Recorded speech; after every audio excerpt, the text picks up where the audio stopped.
Buenos días, alumnos y profesores de este curso de Baja Visión y Rehabilitación Visual de la Universidad de Chile.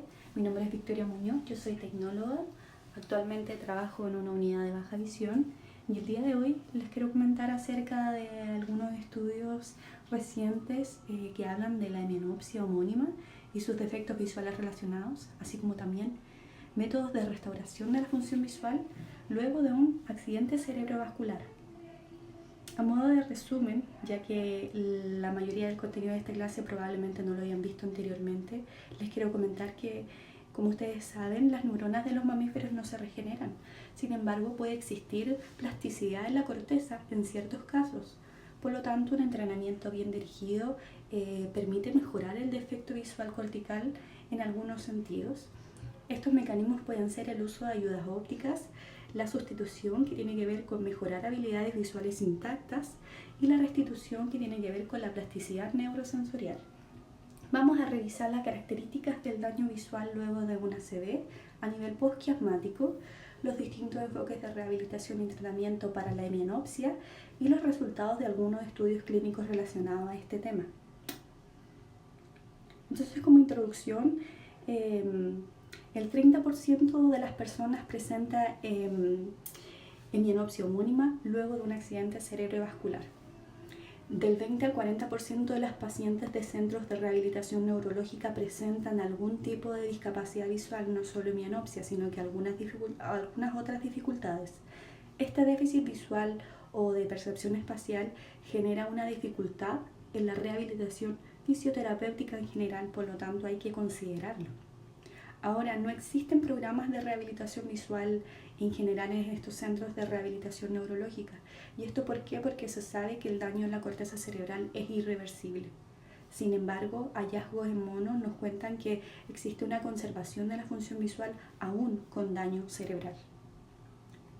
Por lo tanto, como primer apartado en esta clase, vamos a ver las implicancias visuales de un ACV retroquiasmático. La principal implicancia funcional tiene que ver con el hallazgo de la hemianopsia homónima.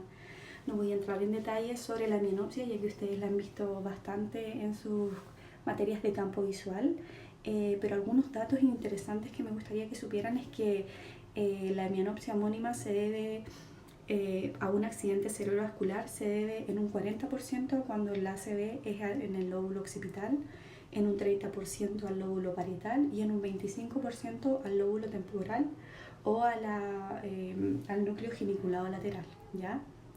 El 70% de las hemianopsias homónimas son por accidentes cerebrovasculares isquémicos. El otro 30% se debe a tumores, hemorragias cerebrales, entre otras, ¿ya? Y el 70% de los ACV son bilaterales, lo que genera una ceguera cerebral.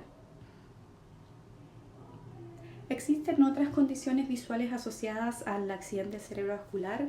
Algunas de ellas, las más interesantes que les quiero mencionar, son las dificultades en los movimientos oculares.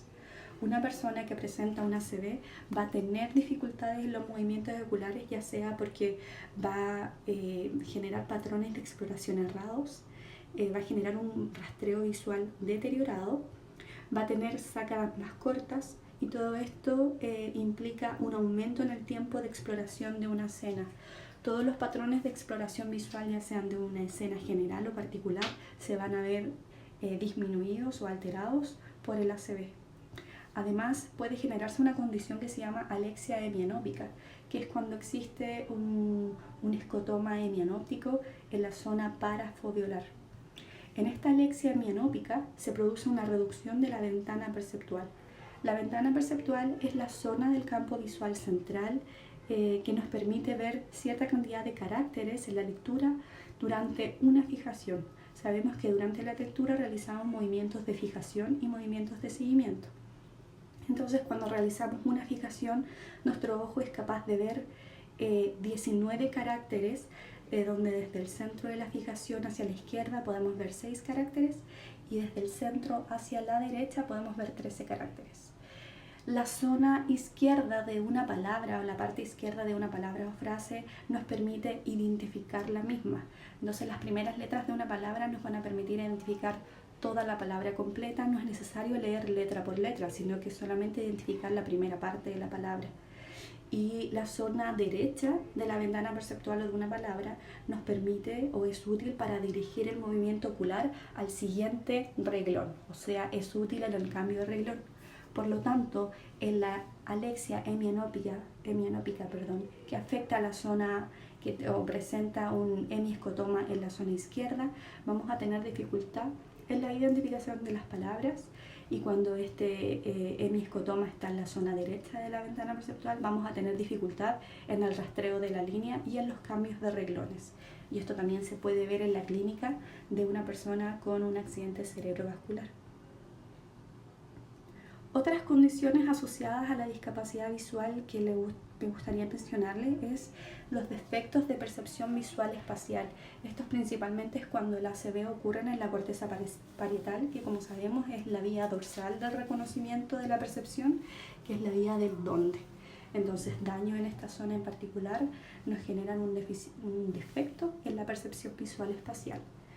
También tenemos otro evento que es la ceguera cortical. Aquí también me gustaría mencionarles una característica de las personas que tienen ceguera cortical, que es la vista ciega. La vista ciega es una habilidad que presentan estas personas para reconocer o realizar un seguimiento con los movimientos oculares de un estímulo que se le está presentando en una zona ciega. Esta es una habilidad que presentan estas personas que aún no viendo el objeto son capaces de reconocer desde dónde viene el objeto moviéndose, en qué cuadrante del campo visual está y pueden realizar un rastreo visual. ¿Ya? También se encuentra el síndrome de heminegligencia. Este es un síndrome en el cual existe una zona ciega, no solo una zona ciega visualmente, sino que las personas ya no son capaces no de solo no ver, sino que de reconocer o identificar o entender o prestarle atención a un estímulo que está en una zona del campo visual contralateral a la zona de la lesión. Igualmente como la hemianopsia, si tenemos una lesión en el lóbulo derecho, la hemianopsia va a ser izquierda y el síndrome de heminegligencia también va a ser hacia la izquierda. ¿Qué significa? Que si nosotros a una persona le pedimos que nos pueda dibujar un reloj, viéndolo ella en la pared, nos va a dibujar los números del reloj, pero solamente tomando en cuenta su campo visual derecho, como vemos aquí en la imagen.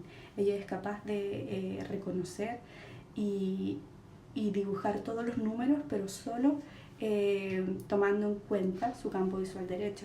Así también cuando le pedimos que dibuje una casa, solo reconoce los detalles del campo visual derecho, o si le pedimos que tache estas líneas que vemos, estas líneas desordenadas con un lápiz rojo, esta persona solo tacha las líneas que se encuentran en su campo visual derecho.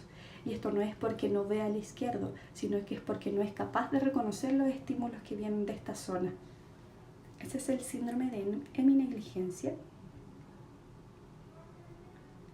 También tenemos la agnosia visual, en donde una persona no es capaz de reconocer ningún estímulo asociado a cierta condición. Por ejemplo, en la prosopagnosia, las personas pueden ver el rostro de otra persona, pero no son capaces de asociarlo a algún nombre o básicamente no saben de con qué persona se encuentran, no saben a qué persona le están hablando, no logran reconocer a una persona.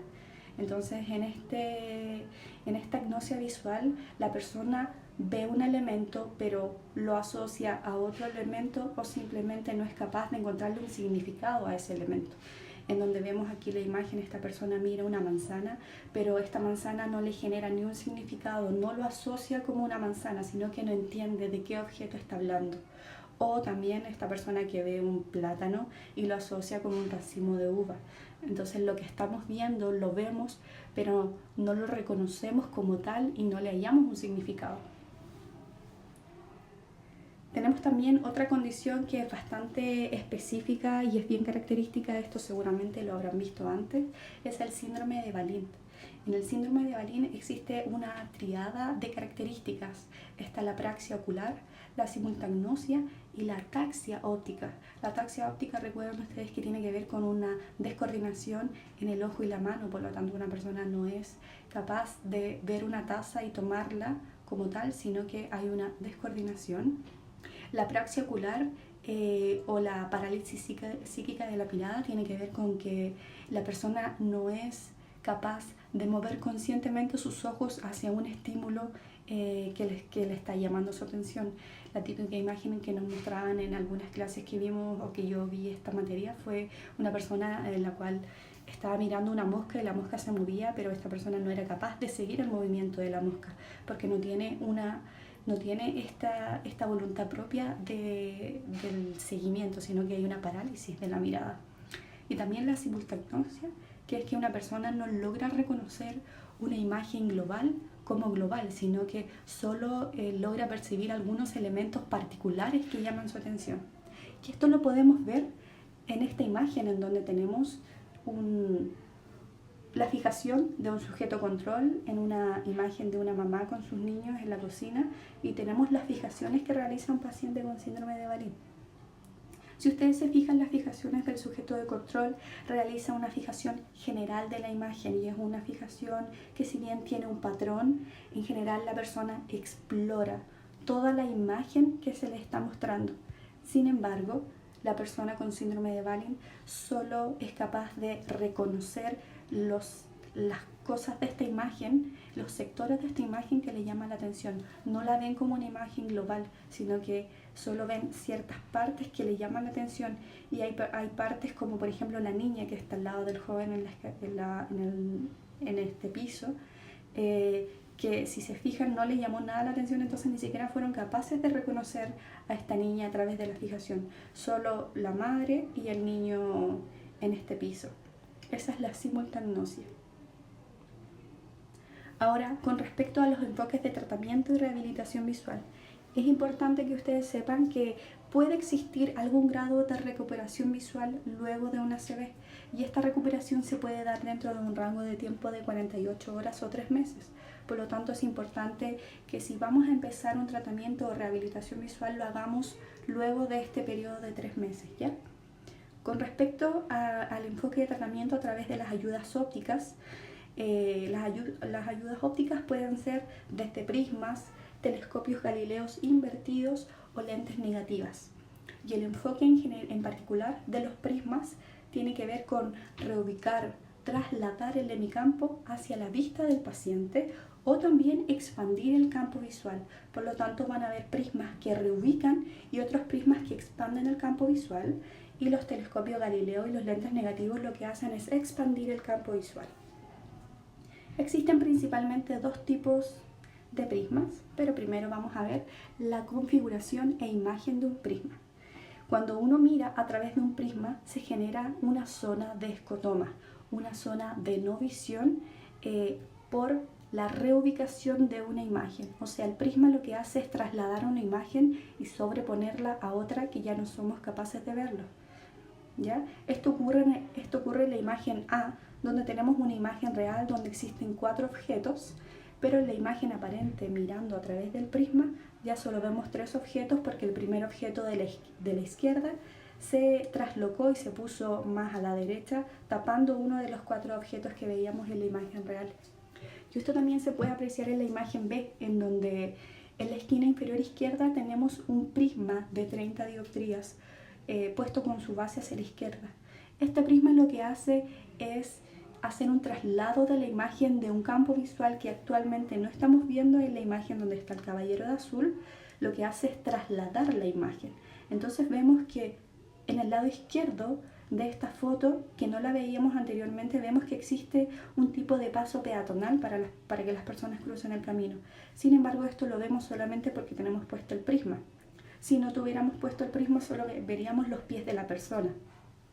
Como tenemos puesto el prisma solamente en la esquina inferior izquierda, existe una parte de la persona que no podemos ver. Esto es el escotoma que vemos en la imagen A.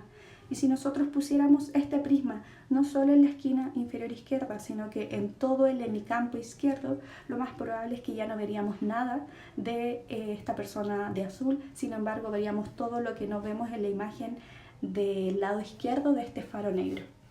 Eso ocurre cómo se forma la imagen en un prisma, y eso es importante tenerlo en consideración para entender cómo se usan los prismas en la hemianopsia homónima.